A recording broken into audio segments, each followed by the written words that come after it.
Hi, in this tutorial I'm going to show you how to insert bullet list in Google Slides. If you want to do it, first I recommend you to open your presentation and then you need to select the slide where you want to insert bullet list. So I select the first one slide and now I go to Insert tab and I select here text box. Then I draw here the text box, maybe somewhere here, and now I need to insert here a text, for example, bullet text. Now I change dimensions of this text box and after that I need to select it and here we need to click on more option. And one from available options is bullet list. We need to click on this option to insert bulleted list, or alternatively you can try to use shortcut from your keyboard Ctrl+Shift+8.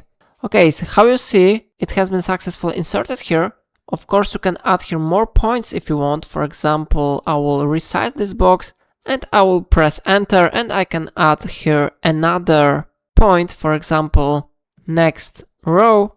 And how you see it really works, yeah? Of course you can change the position of this list and you can add here more points. So it is how it works. If I helped you, remember to like this tutorial and subscribe my channel. Please let me know in comment if it's not your problem.